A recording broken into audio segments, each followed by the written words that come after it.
First of all, my name is Jane Debevoise, and it's nice to see a lot of new faces here today. I am, first of all, and Age Art, because you're new, we're just a short introduction to Age Art Archive. I'm the chair of Age Art Archive, both here and in Hong Kong. Hong Kong is where what we call our mothership is. That's where we were founded 20 years ago this year. It's very exciting. Yeah. Thank you. It is a library, an archive, and a research platform focusing on recent art from Asia. We have this small office here. We have a reading room, as you can see. We have a collection of books, and in the other room there's also a collection of books. And we have scholars on a regular basis, or researchers, students on a regular basis come and look through them. Importantly, we also have access to the entire back end of digital material at Asia Art Archive. So if you want to come here and look at our primary materials, you can do so. We are considered an on-site access portal. But here in New York, what we tend to focus on is programs such as this, where we bring scholars, students, artists, curators here to New York to talk about issues of interest in the field. So I'm delighted today to be welcoming Belinda Chen. Oh, yes, is that your name? Don't stand up. Oh, yes, please.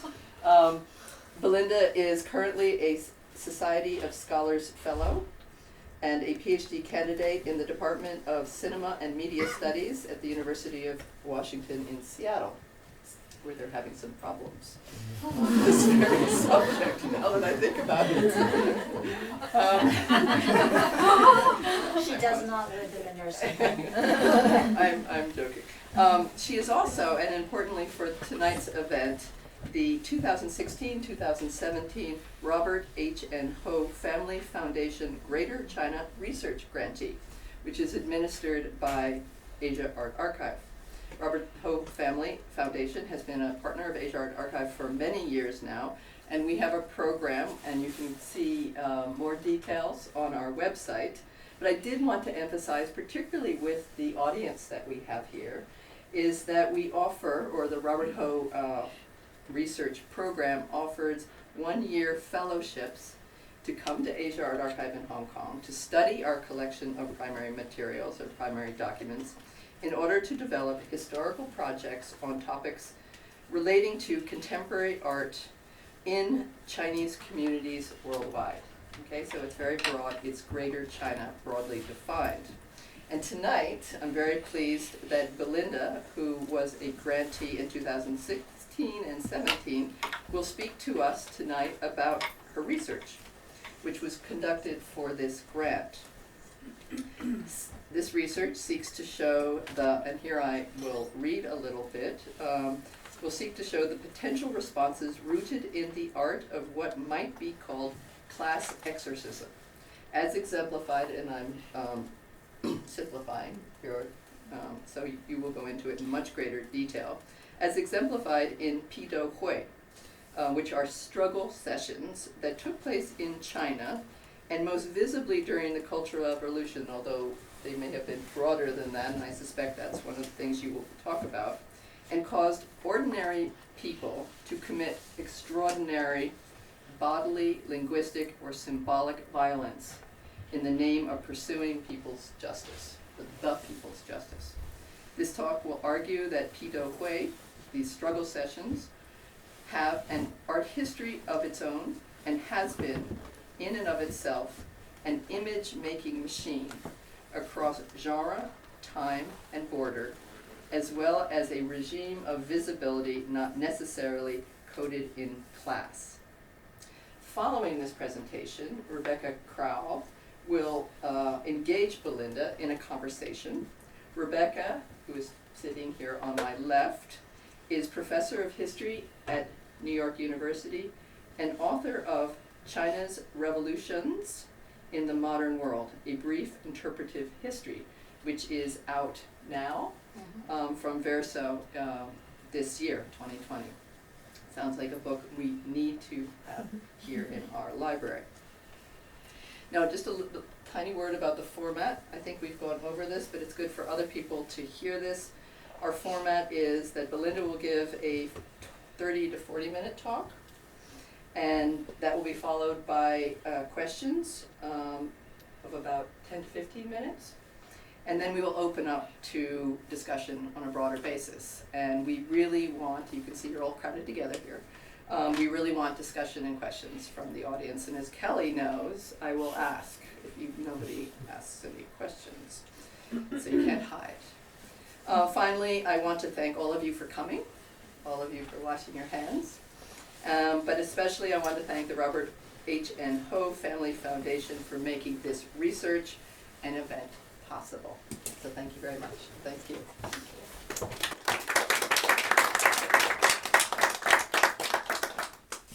Good evening, everyone. Thanks for the very nice introduction, and I would like to express my gratefulness for Professor Rebecca Karl to be respondent here, and I really appreciate the generous support from Robert Ho Family Foundation and the Asia Art Archive to make my project possible from the very beginning. And I really appreciate everyone who's here, in such a hard time in which people prefer to stay at home, but you are all here. And people prefer to mask ourselves in such a day, but we are here to talk about unmasking and exposing. So, everyone is so bold, and I appreciate that. So one of the very central questions that have already driven all my work is what would happen whenever people gathered within a space, either real or imagined. So let's see what would happen here today. I'd like to start with this. Please feel free to look away or just not to look at anything you feel uncomfortable whenever I talk about something related to violence. And since I'm generally interested in crime and punishment, violence, atrocity, and witnesses, I would like still to say I hope I'm still a nice person to everyone. And let's go through the very this is our roadmap for today. So I will start with a few images you might have already come across on the internet recently, and to introduce a little bit where this project fits into a larger one, which is my dissertation. And then I will share with you some of the, part one will be the historical context, and then I will walk you through a gallery of the archival materials images related to the ongoing legacies of what we call Pidouhui. And to make it more simple, I have three keywords that help me to structure what's going on here, which is a container crowding around and circulation. And then I would appreciate any kind of feedback or comments after our discussion. And we will see how the Q&A work for everyone to build up our dialogue.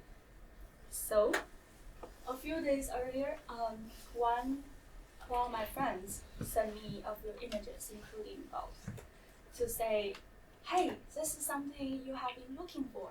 It's about Pidou. And, actually for this one, on the left, the internet users who circulated us were made comments there. A few they mentioned public shaming or pedo. But for the one on the right, you can see clearly the term itself shows up in the image. So my question would be, so how it just happened? So like, according to people's impression, there is something going on in more complicated ways than we thought before.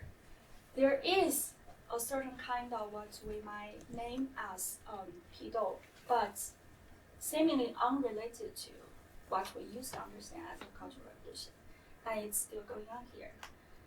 And also related to the ongoing coronavirus outbreak, people, the Chinese internet users, play with this image. So this person, the face, is the head of China's CDC, Dr. Gao, and people actually photoshopped. And it's actually from the archival photo, which is about two Chinese men kneeling prior to execution by Chinese soldiers, and this is from the Library of Congress collection. And another contemporary artist, Shao Chen, did ink history, which already animates the archival photo earlier. But back to this one. People call it 耻辱柱, which is like a shame pole, something like that. And as a response to what was going on earlier, as a very long tradition, quite age-old tradition of public exposure, what people call 示众 in China. And at that moment, when my friend sent me this image, I didn't see any caption or comments or explanation around this image by saying, oh, this is pedo. But my friend identified this image, as part of the long discourse. So I was kind of excited to see some kind of change is happening.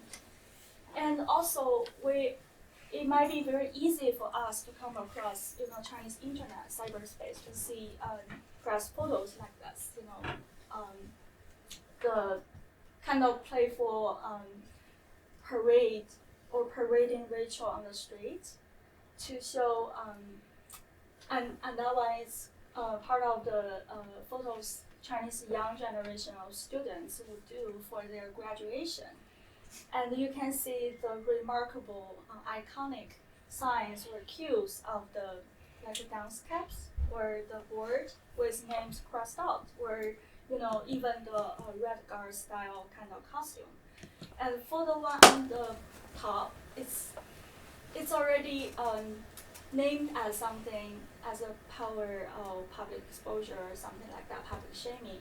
And you can also see the child involved here, blinded, with not to show, as a way not to show who he is, identity. So a lot of images like this. Also, this is related to the debates in Hong Kong about the priority seats in MTR subway, and people. It's about the trial by social media, how the undeserving occupants to be shamed, and then the priority seats turn into humiliation seat, and people named it 批斗座.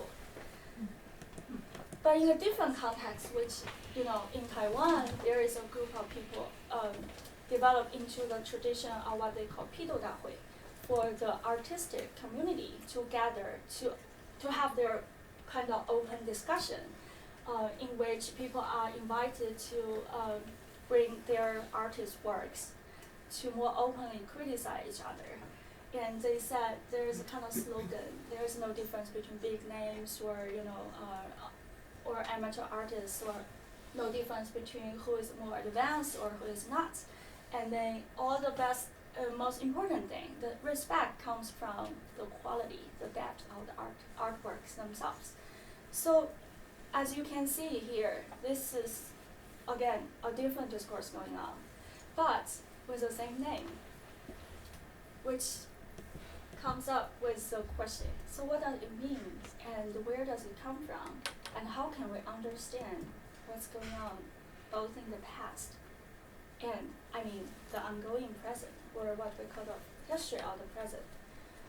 Usually we understand pedo, the dominant imagination, understanding is fixed to the Cultural Revolution. As one of the most iconic images from My Concubine, we can see, the Pidouhui could be kind of dynamic in the way that there's always a line of demarcation between what's understood as the people, what's understood as the enemies, and there's always an encircling crowd. And also, again, with the very remarkable board or dance caps. But in the contemporary, again, we are able to see similar compositions. The visual framing. This is a press photo of the public trials of corrupted officials in contemporary China. and only just one of the many examples. And we're able to see something from the movies adapted from video game or the online discussion around what Taiwanese internet user will be called xiangmin, or the adjusted crowds. You can see similar framing. That one is also from the same film. It's called Moren, the Woodman, or BBS World something, and also with similar slogan back from the Cultural Revolution period. Down with something, down with somebody, or get up, or just. And so that's how I try to make sense. Why do I need to do something in history? And that's my dissertation project. It's called Expose and Punish, Trial by Moving Images in Revolutionary China. So revolutionary here is more loosely defined, which I really want to try my best to go beyond the 1949 divide, because I think I need to ground myself and my inquiry more deeply into earlier period than the 1949, the 1920s, 30s, 40s. But based on the case studies and the limits of archival materials, at this point I limited to 1945, which is more easily understood as a post-war China, post-World War II. But I'm still thinking about the scope and try to make better sense, and that's why I would appreciate any other feedback afterwards if you have questions to ask. So it's a history of how class struggle was made through mediation and the watchful eyes of people, and around a group of different case studies, like related to the land reform or related to counter-revolutionary law, and then into the early reform years after the Cultural Revolution, the very well-known trial of Gang of Four, and even around 1983, the hard strike. So basically, I draw on archival work, and I did oral histories. I did close reading of an audio-visual corpus of films, photographs, and all kinds of images. And but most importantly, I found out from last year, and thanks to the support from Asia Art Archive, I was able to see some more legal files. Seems to unrelated to art, but I'm really glad, because right now I think I'm lucky to position myself in the field of legal humanities, which allows me to think, okay, so what's the role of visual arts or images in criminal justice system, or how we have to do something, go beyond the myth of lawlessness of the Maoist period, or specifically the Cultural Revolution period, how to go beyond the dominant framework. That allows me to do more things, and also deal with some archival footage, to do a video essay that might help me, to go beyond the dominant scholarly approach and the pedagogy as well. So I don't have time to go through, which, all the chapters, how the story is, told in the general way, but just to give you a basic sense, if you have any more questions, we can talk later. So around different periods and in different contexts, in different case studies, I basically dig into the history of Pidouhui, but not necessarily in the linguistic way like a Pidouhui, but a complex of practices related to that, or even earlier than how it was named as Pidou. And in dialogue with multiple works, I really appreciate and have benefited from this a lot. Written by film scholar about the prison and American film history, or about art history of punishment and execution, or by historians about lynching and spectacle, the role, the cultural form of photography and cinema in anti-lynching movement, or the American and the German theater, how it works in terms of international justice and transitional justice, or even, witch hunts and witch trials, and Soviet avant-garde drama and cinema, how it works into the 1930 Moscow, the big trial, and also French Revolution. So among many others. Let me just skip this a little bit. Back here. So it's about unmasking, but at the same time, it's also about imposture or exposure and the dynamic between the two. And that's one of the Soviet historians' works that I have really, really benefit from and appreciate. So in general, the research question I have, empirically and historically speaking, so what was the role of moving images? And how could moving image and visual media enact and be in turn shaped by punishment, shaming punishment, and socialist criminal justice system? And theoretically, how or is justice visible or not? And how can we understand the making of enemies in general, maybe on a global basis, but really, really theorizing from and with the Chinese local case?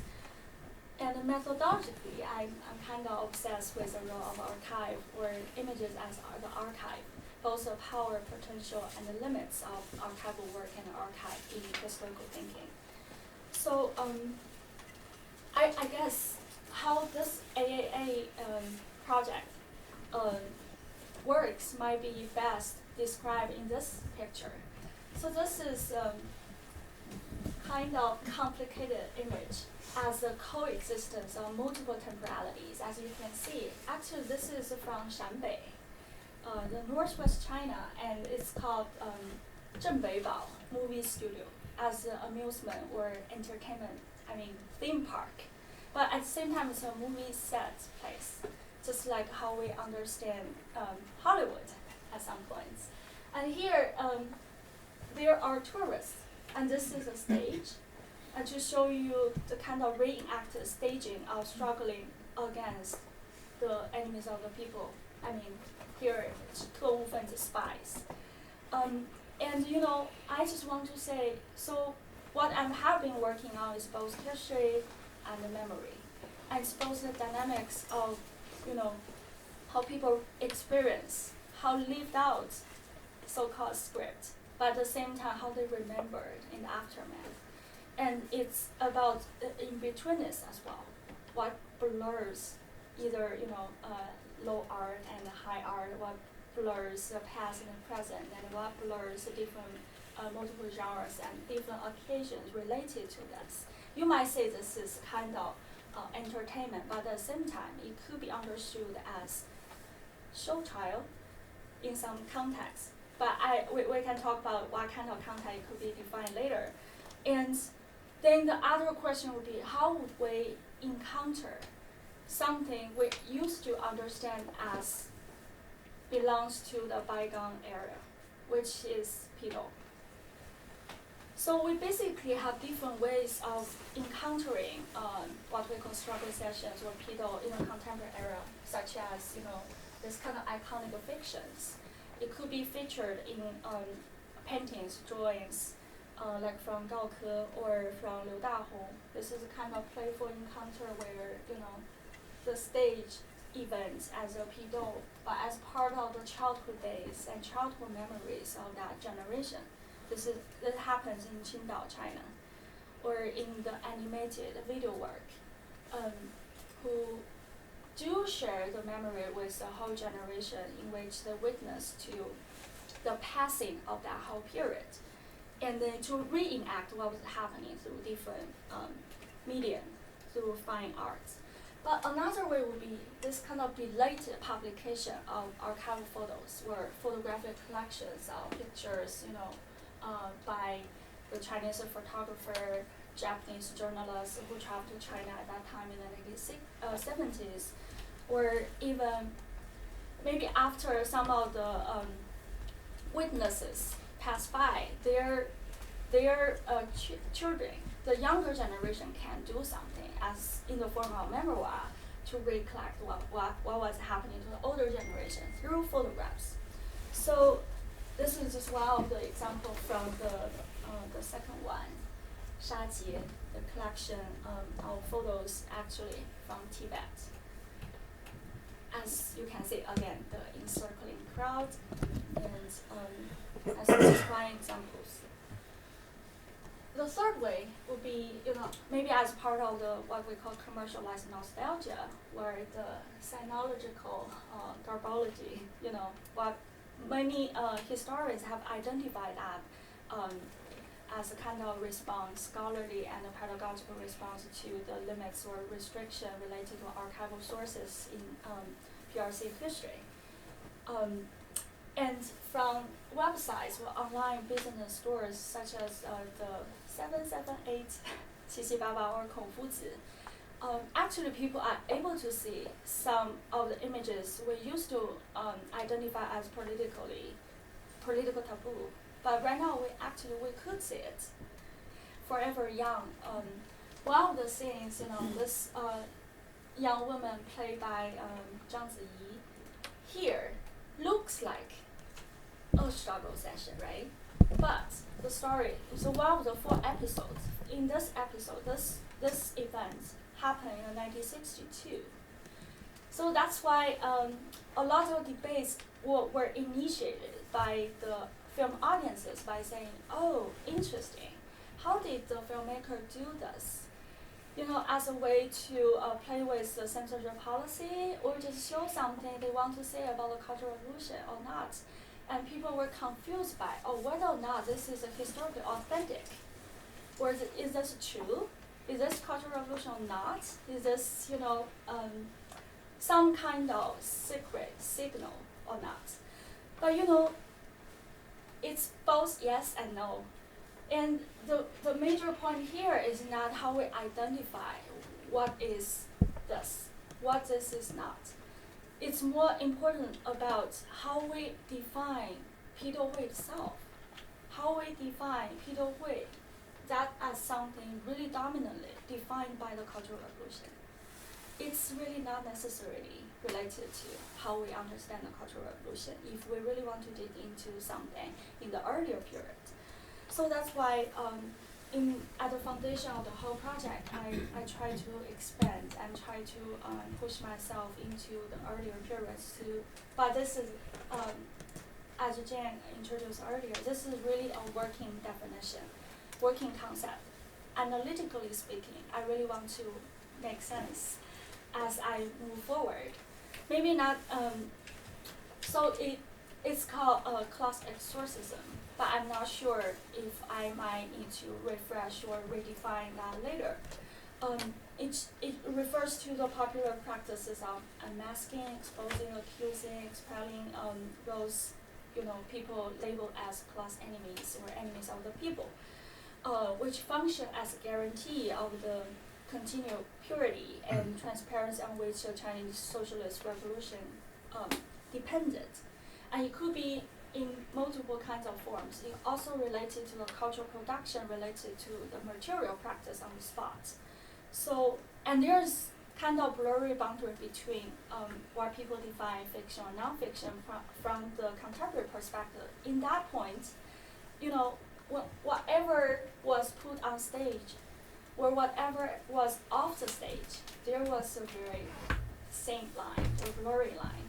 So I would suggest that what we call struggle session or Pidou just was one of the most visible embodied form of the whole phenomenon.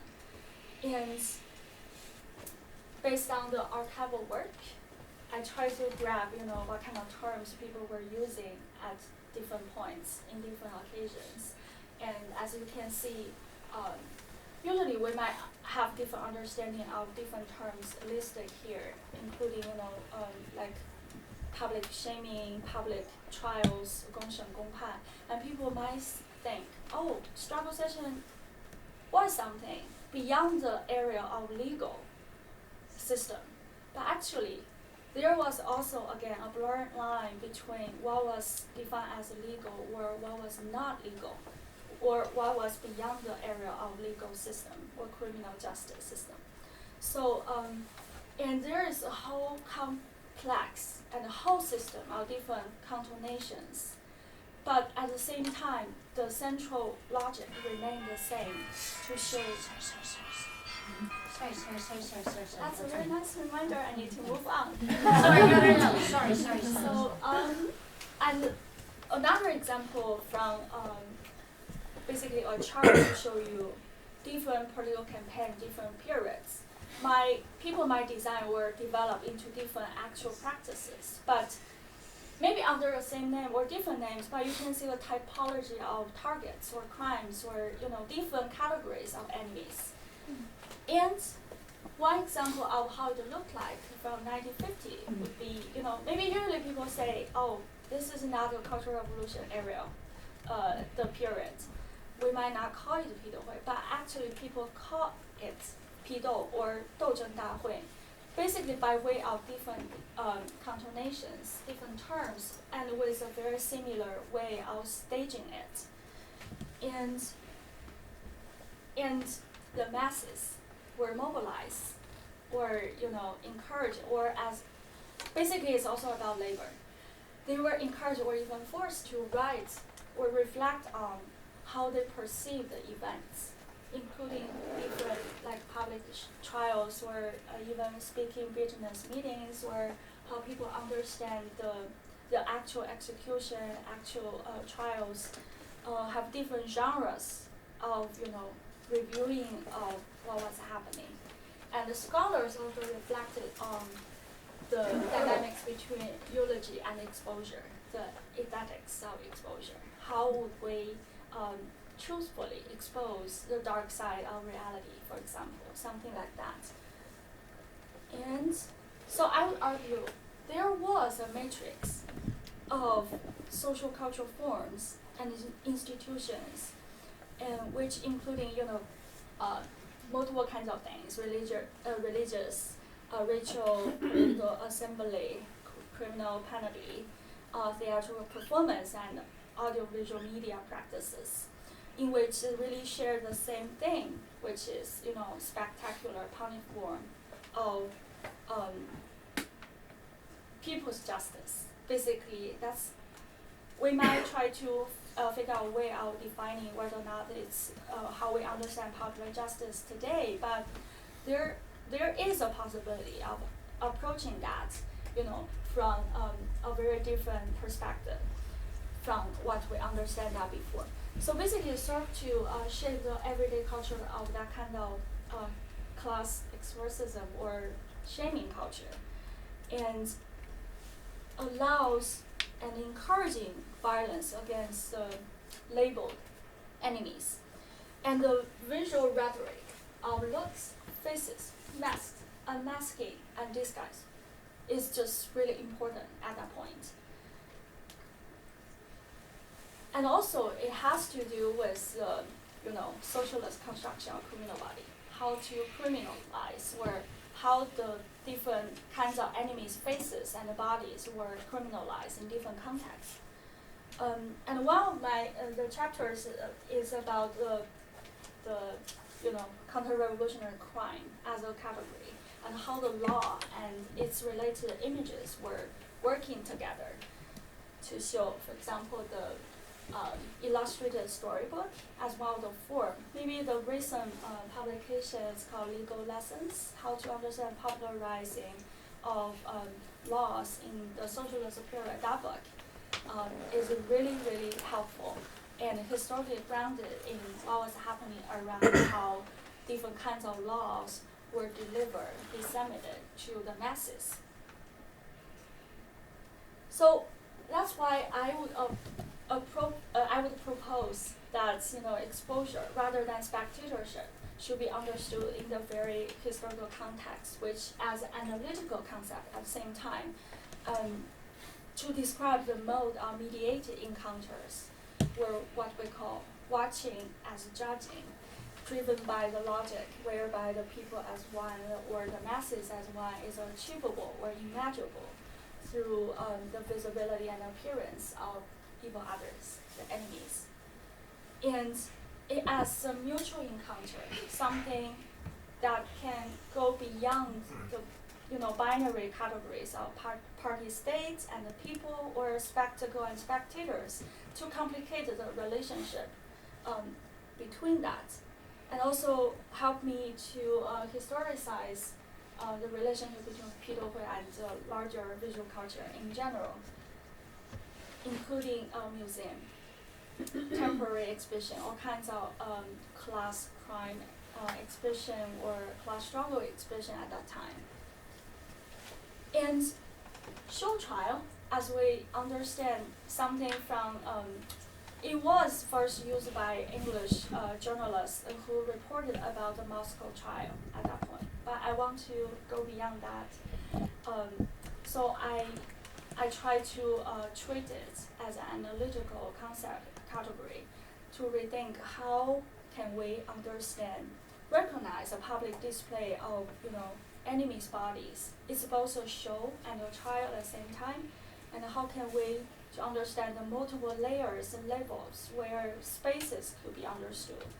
And it's really about also the floating dynamic among different things, including theater performance or trial, political trial basically, and ritual. And fundamentally, I understand this as the visual events or sensible events, which the visual organ might not be the only one thing that matters, and with a desire to lay claim to the truth. So it's about truth making, and to colonize the ideological common ground of how people understand class justice through spectacles and sensations. Emotion really matters as well, including hatred, anger, and shame, and also suffering. So medium and image making also as a key components. Okay, right now I will just walk you through the gallery, through the 3 keywords. So show trial within the frame, which is about how Pidouhui as a container, to cover very different things in different contexts, or off the frame to show you the crowding around as a visual regime or visual structure beyond how we understand just as representation. And also circulation matter in the way across the different kinds of frame, we might able to see Pidouhui as something very different. So here, this is from Wang Q, and I basically did this case study in the AAA collection. And Wang Q published different kinds of sketch and drawings in the journals in 1950s. And as we know, the blood-stained shirt is a very, iconic, remarkable image in the history of Chinese art in that point.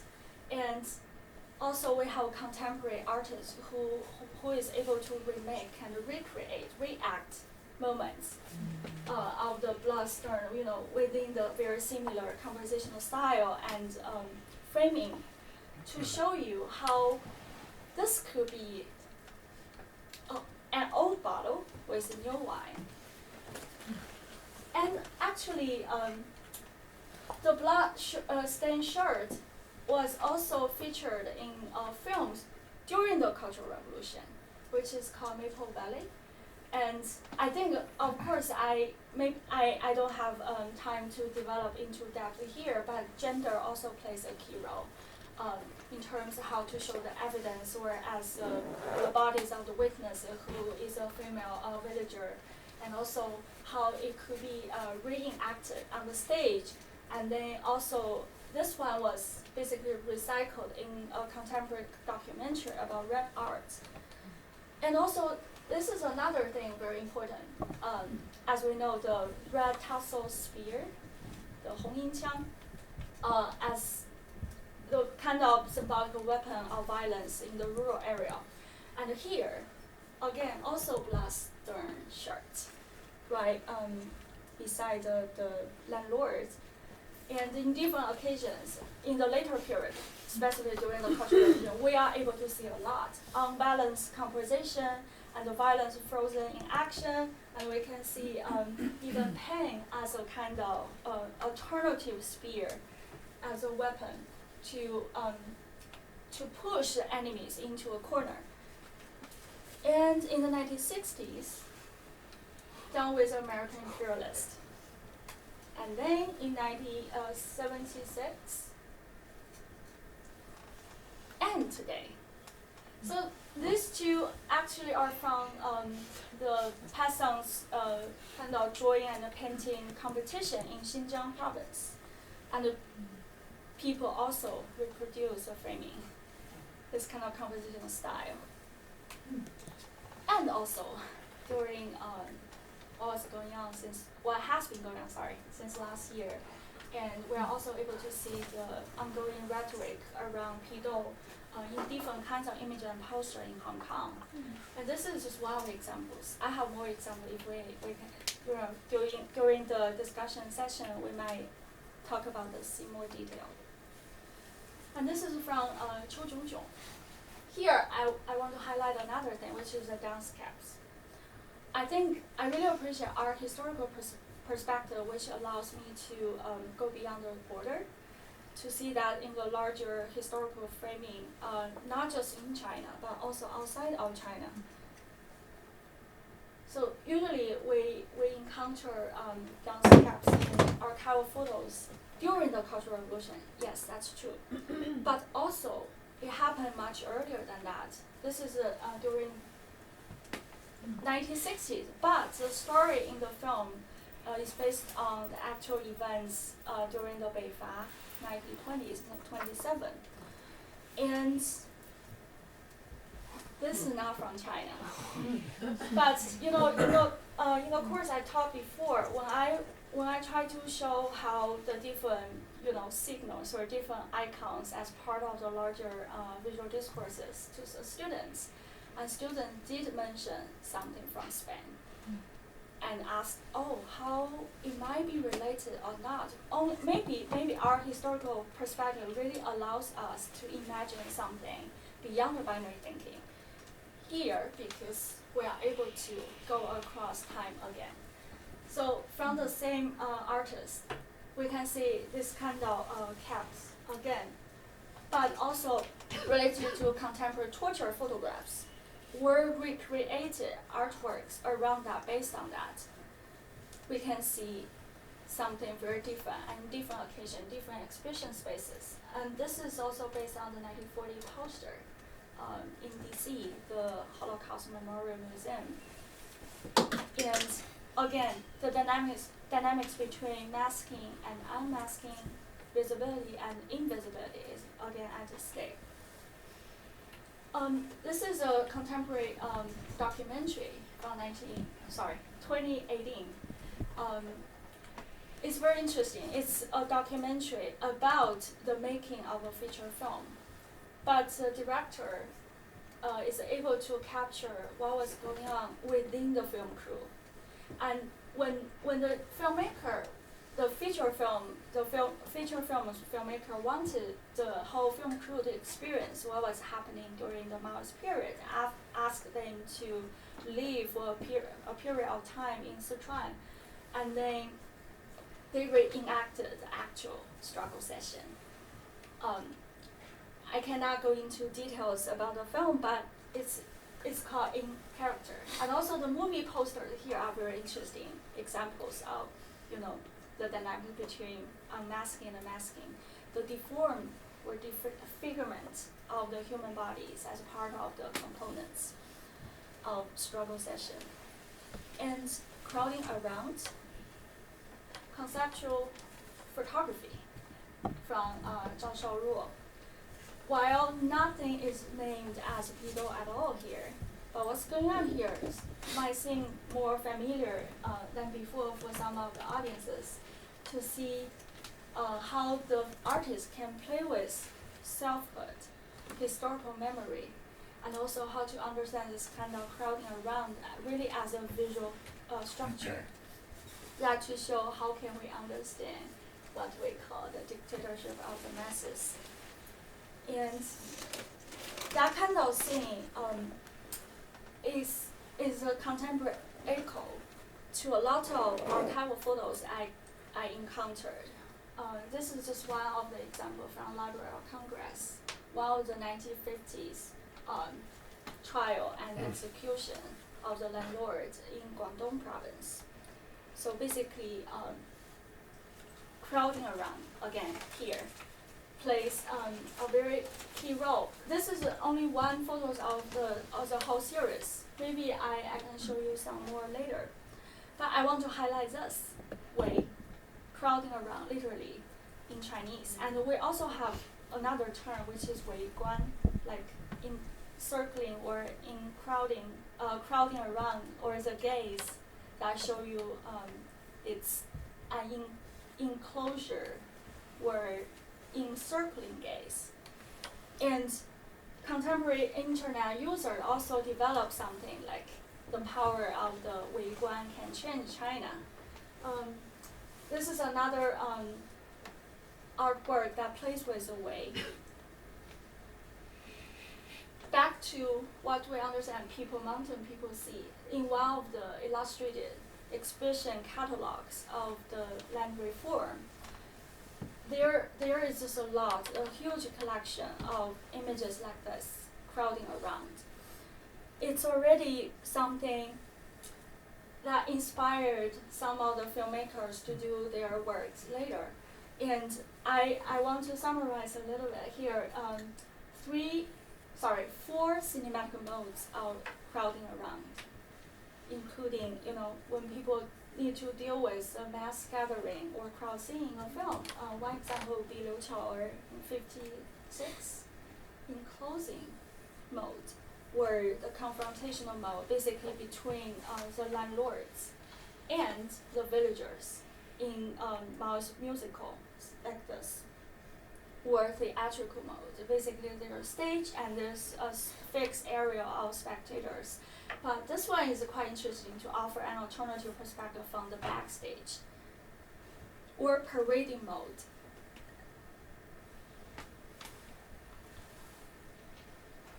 And back to the longer history, as we identified earlier, what we call public exposure, or how we understand a longer legal history of the representation of people's perception of trials and execution.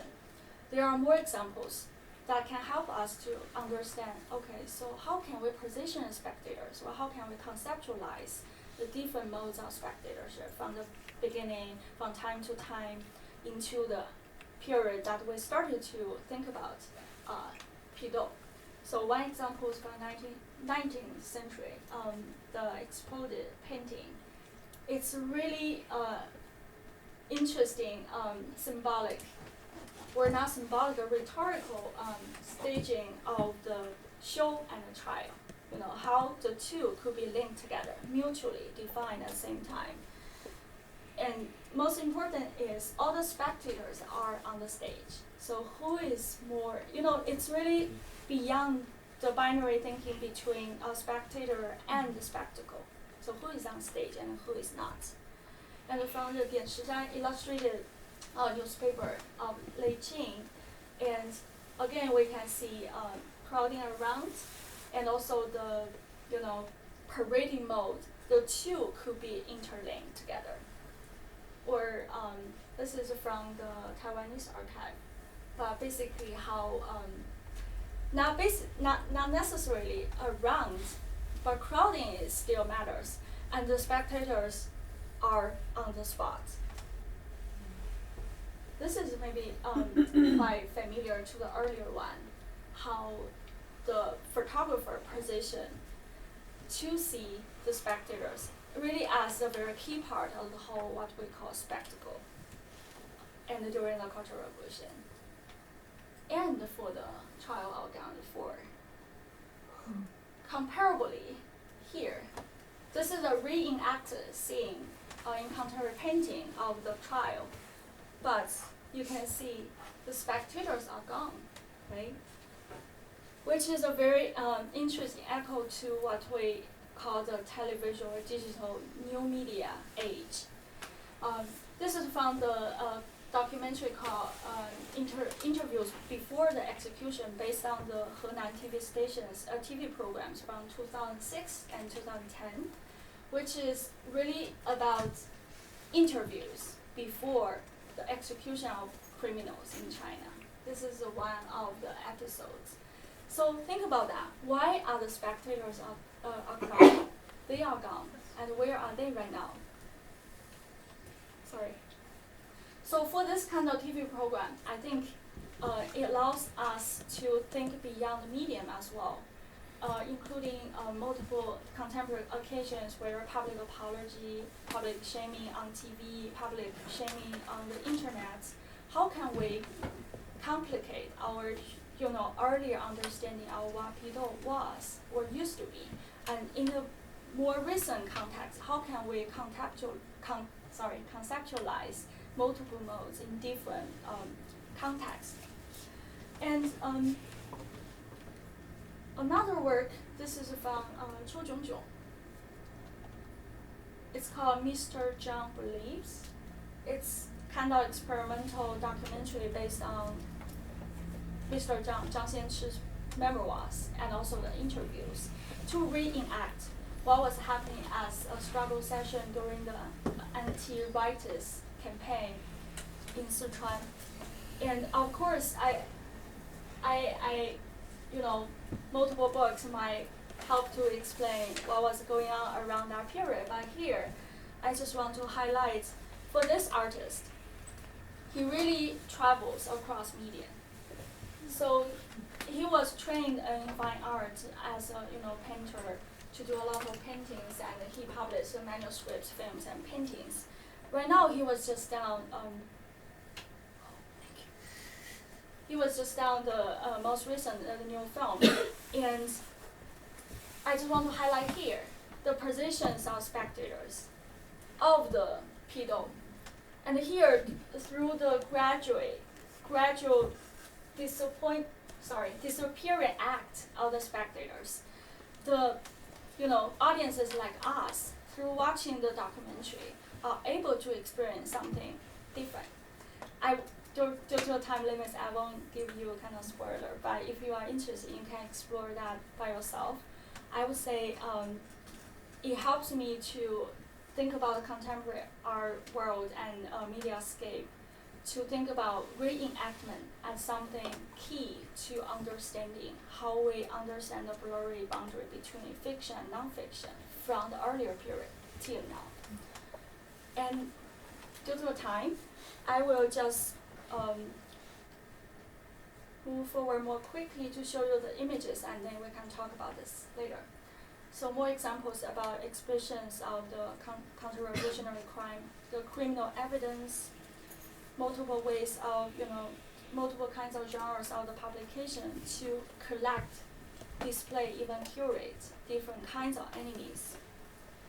And the arresting landlords in the storybook, or mark shots in documentary, different kinds of films, the enemies' faces, or how, the criminal justice, the procedure of the criminal justice could be part of both the cinematic representation and the film screening, and also something beyond the screening space as well at the same time.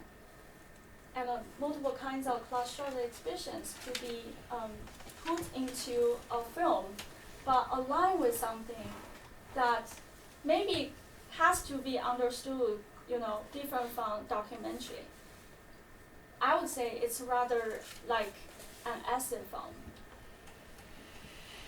And multiple kinds of shameful pictures, which could be a kind of Chinese response to the much earlier history of the Italian pictures. So basically, this kind of pictures, paintings were displayed in public space. And I will just show you the examples right now, and we'll be done. More examples from for the contemporary video artist. And Bai Mao Nu could be one of the cases across media form. in terms of circulation, the photo montage on the poster, and poster could be, and the photograph could be in the form of postcards as well. And this kind of archival photo could be recirculated within the film and also within the frame and also off the frame at the same time. How the on-screen, characters in the very special occasions of watching certain archival photos, which gives us a new meaning in a very different context, which is unrelated to the Cultural Revolution at all. I will end up with this, just very quickly, a few seconds. And it's part of the video essay I made in 2017. And I tried to do a split screen to juxtapose two sets of footage. And here are only two. One is from the March documentary in the 1950s about land grab. Very interesting. It's repackaged and recycled on the Nostalgia Theater channel of the CCTV. And the other one is also recirculated. So it was made by Soviet filmmakers, but then recirculated in the contemporary documentary on Discovery Channel about struggling against the landlord. Let's try to experiment with this kind of mode of watching here a little bit. Try to go beyond the dominant Cold War framework, on different sides, opposite sides, but you might see something interesting.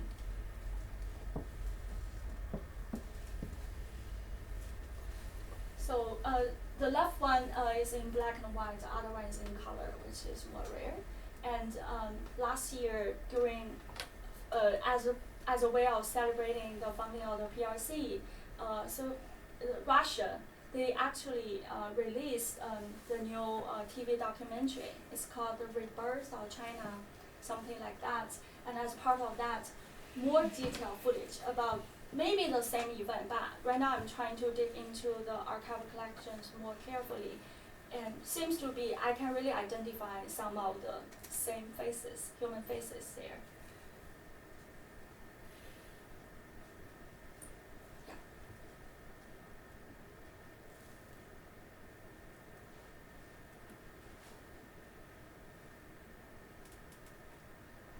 Yeah, that's all. Thank you.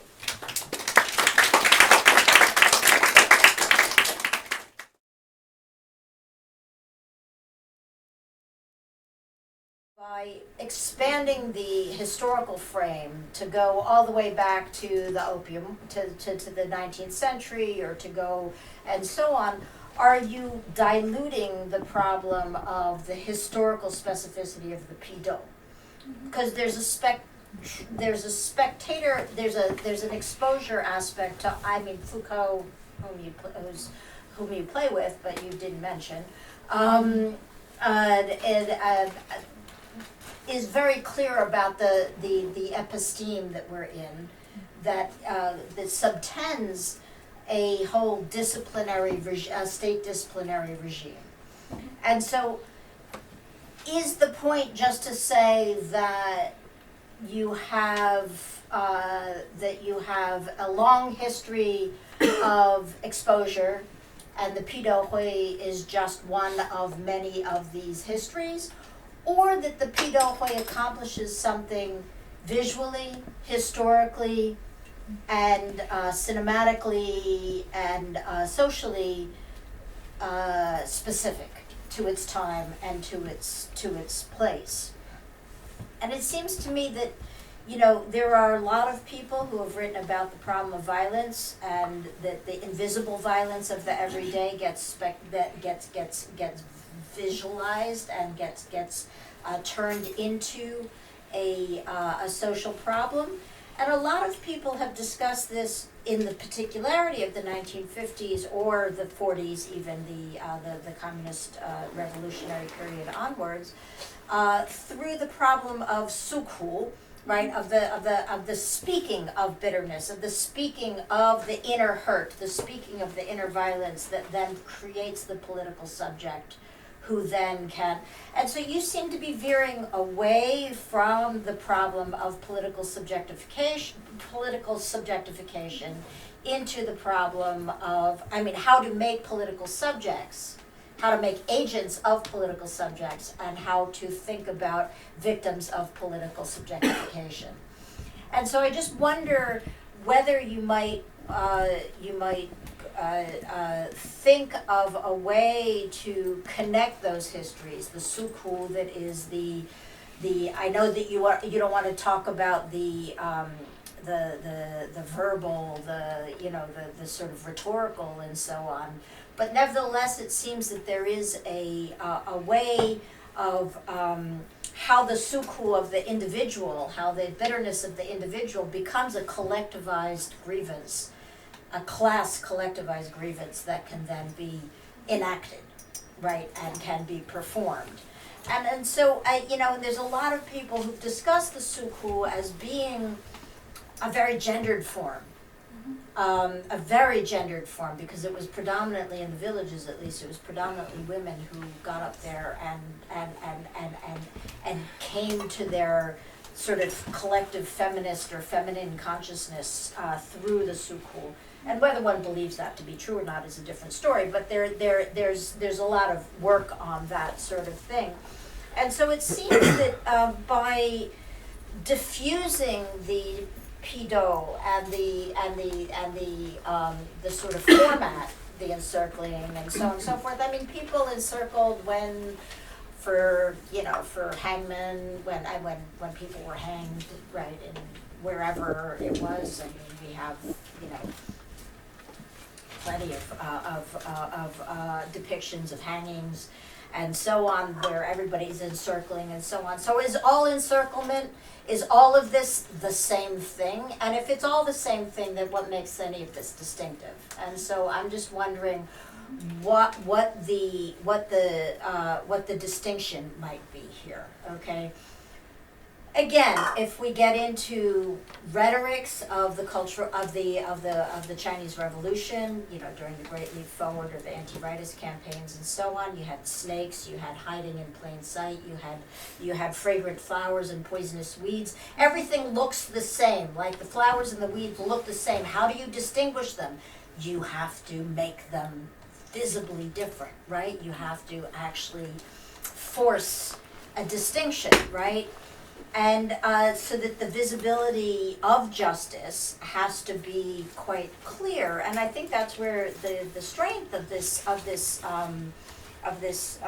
emphasis on exposure is so vital and so great.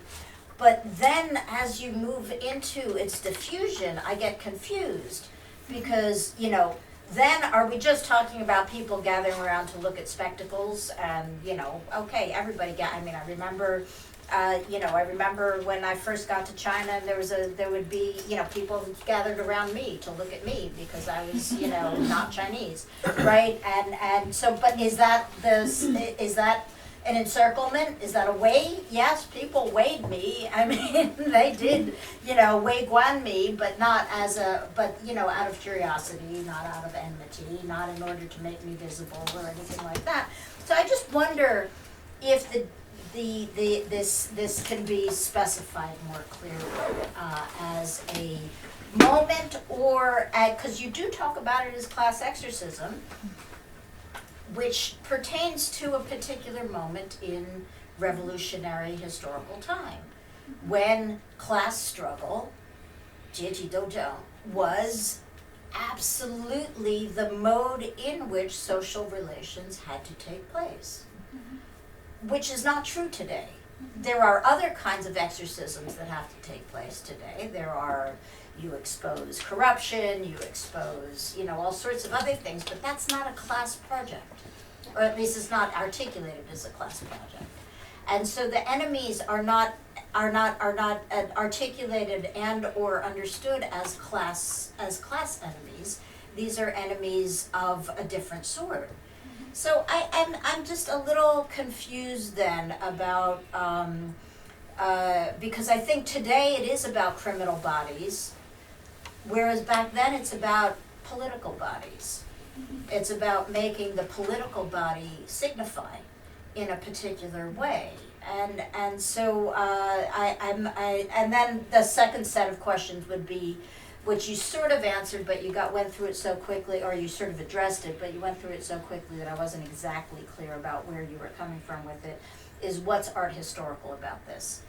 Okay, what is it the performative aspect of it? Is it the repeatability of forms? Is it the reproducibility of its social effectivity? Is it the envisioning of the same thing over? I mean, what is art historical about this? Is it its stylization? Is it, so I just wondered if you could open that up. But I'm just gonna stop there because there are a lot of people here who have a lot more sophisticated questions than I do about this, okay? One last tiny little thing. You did not mention, maybe you do in your dissertation, but the one of the great stories of visuality is Lu Xun's story of yes, of course. And so I just wonder which is he that like. If you listen to his story of it, then it's about, it's about changing the whole trajectory of modern Chinese history, right? It's Lu Xun seeing that image, witnessing that image, processing that image, and then deciding to ditch his first set of goals and becoming the greatest Chinese writer there is, right? So, I don't know. Sorry, which Lu Xun story or which? Lu Xun has a story from when he's studying in Japan in the early 20th century in 1907, and he is in a medical. He's studying medicine, and he witnesses that his teacher shows a slide of the Japanese War, the Sino-Japanese War that is concluded before in 1895, and it's a slide of it's an image of a Chinese soldier who is being beheaded by a Japanese soldier, encircled by Chinese who are passively watching their compatriot being beheaded. And he then, according to his story, his re-narration of the story, he awakens to his task to plumb the Chinese soul and to culturally change China. Okay, so that's the way that story is told. Okay, and so it's one of the great stories of the modern sort of photographic, the way in which the photograph and a representational structure of photography, like sort of changes the course of Chinese history, because Lu Xun then becomes one of the great writers. So, Thank you so much. I would like to start with the last one since it could link everything, I think. So literary scholars have identified that as a Lantern slides moment, kind of. And it's related to discourses on sympathy or Chinese people's indifference, or what Lu Xun calls the Chinese national character. It has been much discussed across discipline, basically in literary history, social history, and nobody agrees on what it actually means. So yes, it's a discursive construction, and it's very interesting. Also related to some of the more recent publications, also from legal history. The Chen Li. Toronto University. One of the chapters, he also links to the discourse, which also, by going beyond the dominant imagination around the myth of Chinese torture, because part of the argument from Lu Xun and also the followers was about look at the difference of Chinese people, and that's the essence of the Chinese national character, which is problematic and also drove him to change his career path, something like that. And I think that this could be answered in the way that link back to your first question. The very big difference between the earlier modes of exposing or exposure and the class struggle project would be, the role of the people who wei guan. Maybe I didn't make that point clearly. So basically, mass participation really matters. And in the earlier periods, it was more about educational how the people were asked or forced were encouraged to watch what was being held in as execution or public shaming, like 示众, on the street, in the market. But they were not asked or forced or motivated to do anything by watching. Usually, that's how people, have the understanding of the age-old traditional public exposure. So people just watch without doing anything else. But during in the project of class struggle, there was something totally different from that kind of mode, which is the participation. I would call participatory or performative spectatorship, or even I use exposure itself to instead of spectatorship, because I want to say there is no such binary relationship in this context, because people were driven to do many different things much beyond watching itself, including they need to perform as how fellow seer or watchers do, or to show the emotional, reaction, including hatred, anger, and also the verbal behavior also matter. I did talk about that in different case studies, and including one of the chapters I worked on the relationship between exhibition and the film in the age of land reform. So how people were people somehow staged themselves in the exhibition space, and there was an actual speaking bitterness in the exhibition space as a reunion of a mother and a son who were forced to leave each other in the earlier period, but after so-called liberation, and they were able to reunite. And that was staged actually on the spot in the exhibition space, and the footage was aligned. The actual footage of other kinds of pedo practices were also put into the film. So it was understood as a cinematic documentation of the exhibition in Shandong province. But during the, without actual filming, multiple footage, so which is kind of found footage, were put together to show how the exhibition goers behave and act in the exhibition space. They need to shout, they need to, like this. They need to behave like how the others, to show how active they should be, where they want to be. And that's part of the larger, participatory watching. That's why I try to link the contemporary trends of how we understand what is called new media in the digital age.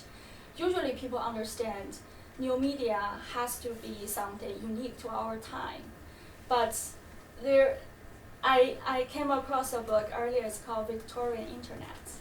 That really inspired me to think about, okay, actually what's happening right now could be linked back to the earlier periods by way of how we redefine new media itself.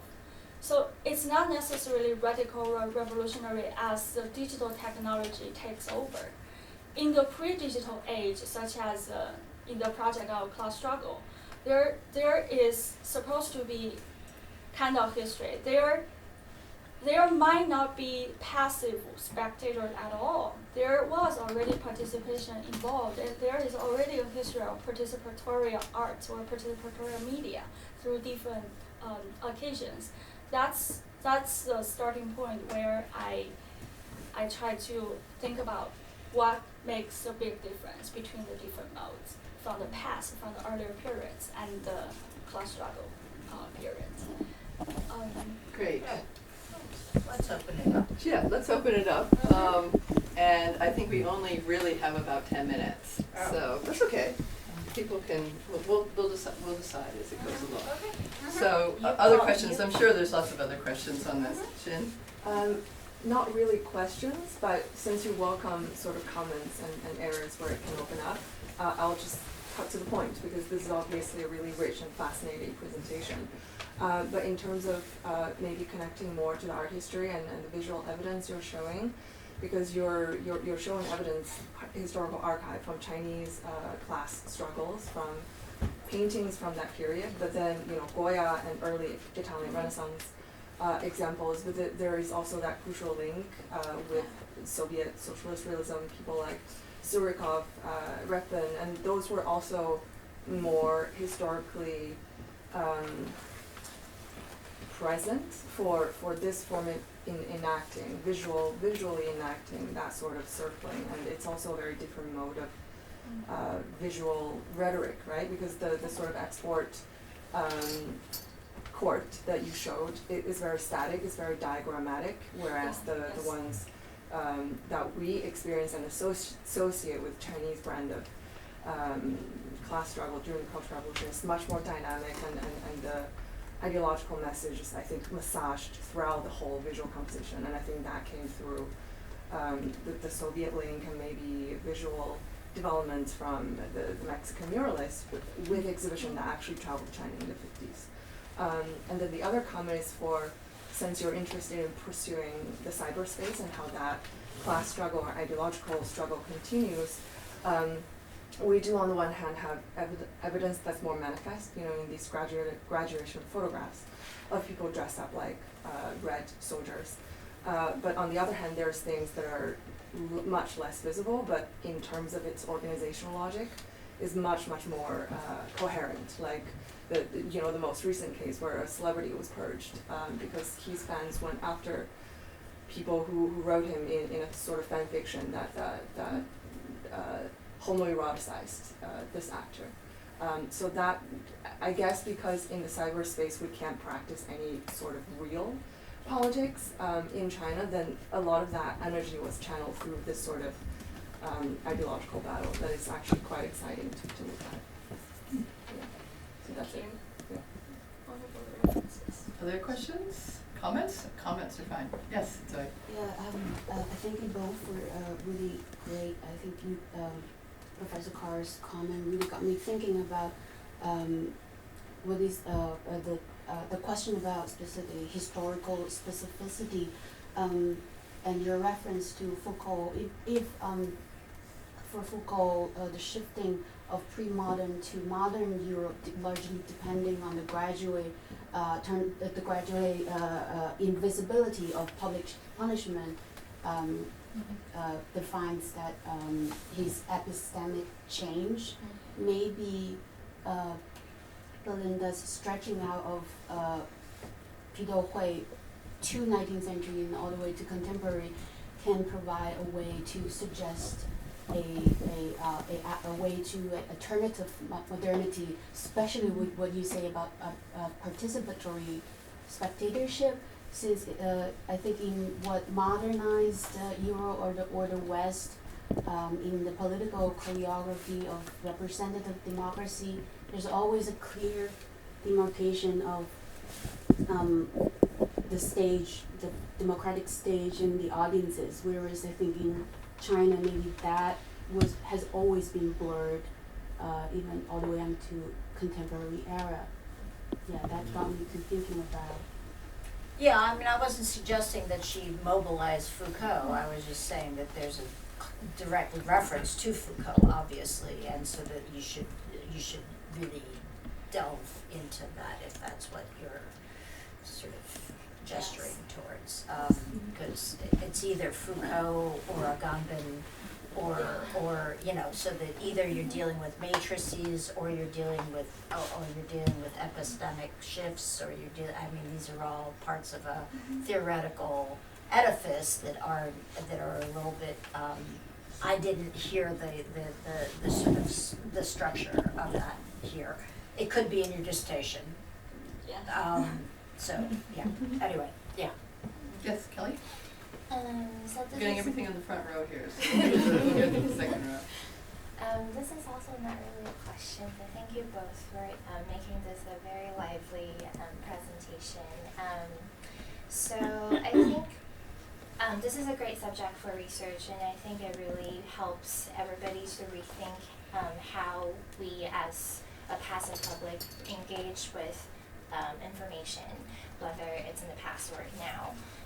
But one of the things that I found interesting, but you didn't really touch on in this presentation, and perhaps it's in one of the chapters that you're exploring, but it is who has the right to criticize or struggle others. Since the term Pidouhui is actually an abbreviation, it combines both criticism and struggle, and it's a gathering.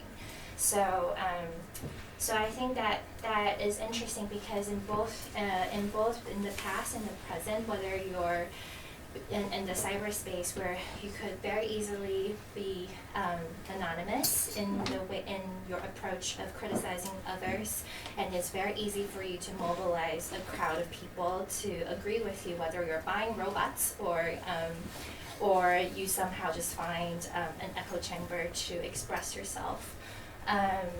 Or in the past, like who gets this role of and everybody agrees with these people that these are the three targets that we are struggling today, and why does then the audience or the public feel that they too have the power or feel empowered that they could struggle these subjects, But then, if you're thinking about, like, since you also touched on, like, European examples, if we look at, well, both in China during the communist regime and also during the French Revolution, those who picked out people to either chop up their heads or put plaques on them, they very often get the role reversed, and later on that they become the subject of getting their heads chopped off, or so on and so forth. So I think that might be something to think as well. Thank you. Yeah. Should I respond? If you'd like to, but quickly. Oh, Because we okay. have lots of interesting questions coming up. Okay. We'll go over time a little bit, and if anybody feels that they need to go, although you can't get out over there, you're trapped. We're Yeah. looking at you. It's really about choice making, because in such occasions, as you mentioned, it really depends on whether or not you have multiple choices or there's only one option for you, right? And it's about the power relation hierarchy, who got the right to do whatever he or she wants. I do have a discussion in my dissertation, and here I don't know, I remove all the high concept and theoretical discussion, so I didn't touch on that here. But based on that, I didn't explain maybe enough about what I call justice as a curation at all here, right? And that's also another response to our historical perspective or discussion here. And I think the curatorial logic and who holds the curatorial authority was at stake. So that's why when violence was produced, was also related to how we understand that sets of power relations. So makes the whole case different from cyberspace case. Yes. Good. Technology. Sorry. You take my phone out. Seriously, shame on you. One more question. Oh, you want to show something? Fine. Oh, maybe after the question. Yeah, one more I can question, answer and then each I other. think we'll have to release these people. Yes, sir. Yeah, I just had a question. What's your name? Nate. Nate. I had a question in a similar vein that was kind of, it seems to me that there's kind of like a fundamental difference with the modern examples that you're taking as Pidouhui and the historical ones, in which, especially Cultural Revolution, it seems like it's rooted from, or it's supported by a state actor, right? Even though it kind of is bastardized or becomes something totally different, that this kind of process is in support of the state action, and the list that you had of all these kind of different actions and who they were against, and then that kind of seems different to the modern examples, for instance with the head of China CDC, which seems to be going the other direction, right? Kind of like a Pidouhui of shaming a government actor or the state actor.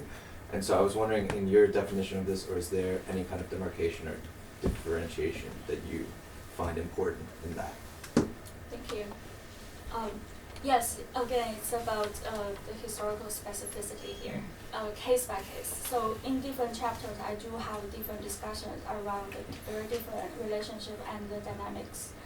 For example, that's why I emphasize, maybe I overemphasize how to go beyond the binary relationship between the party state and the people, because I named the occasion as exposure really because of the mutual possibility of being exposed or exposing others at the same time. Anyone could be exposable or exposed at any point in that sense.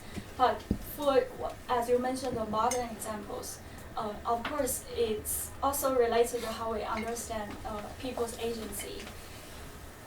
That's why I want to argue there was agency that might have been, neglected or overlooked in dominant discussions. That's why I want to show the complicated relationship among the exposers or exposed, and their relationship is beyond what we understand the top-down. There were multiple kinds of relations. For example, as we usually understand colonial spectatorship, in the colonial case of spectatorship, or the power hierarchy, like we watch a spectacle and we are motivated to be educated, right? How the message is from the top-down direction to audiences. But in the most cases, I didn't touch on here, but there were 2 chapters related to that. I think Professor Karl mentioned that very important case of what we call the 百花齐放, or poisonous weeds, films or arts, 黑线人物 or whatever. And there were certain screenings, like how the active participants and the audiences, they were able to struggle against or to put the films and the film-related people on trial in the specific theater setting, the exhibition space. And beyond the exhibition space, they were mobilized or they were encouraged to, that's also an issue of labor. They wrote what we call 群众影评 to criticize the rhetoric and struggle against certain people related to the film, or even among the audience members themselves. So there were kind of choice-making encounters happening. But how can we clarify the power relationship? Because it looks like there is a returning gaze or whatever, the judgmental gaze initiated from the people, and they got the right to do something. But who delivered that kind of distribution of duties or rights? And there were very complex relational dynamics in different cases. So that's why I think we need to go back to the question of historical specificity for sure. And maybe because of this is a kind of public event or mass gathering here, I wasn't able to show you more empirical detail in certain cases. And it's more like a general gallery walk. And then here we got freedom to approach different directions and questioning. I guess that might be, the way how I understand that. Thank you. Oh, by the way, sorry, I wanted to show this really quickly. A few cases from the British TV drama, how as you mentioned, there are different cases on a global basis actually. Very similar sharing parade happening in the theme park. It's called White Bear Justice Park. And people were motivated to use their cell phones or digital technology to shame this female criminal. Or people were motivated to to act as a jury in the movie theater to vote whether or not this guy is guilty or not. Or in exhibition space, reenactment of the show trial in the gallery space. And you have the choices, to decide whether or not you stop by, you pause, you stay longer or not. And the whole setting as a form of, public participation or what we call activism and in different kind of exhibition spaces. Finally, I just want to highlight this. Since some of you mentioned French Revolution, and this is a video game about French Revolution, how people get the right to decide who will be executed. And it looks like a horror game. I can show this really quickly. So what does a revolution mean, and who is able to get the right to judge and to execute? So through pressing different buttons and going through the whole game, the game players are able to do something, to act as a judge.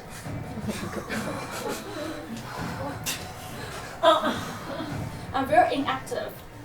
So I just want to, end up here by saying, actually everyone is a player, including myself. That's why I think I'm compelled to reflect on my positionality and my approach. I really appreciate earlier discussion and comments, which can really help me to grow into maybe a better position where I can better understand this very complicated and really needs specified in certain contexts, all the discussion. So thank you so much.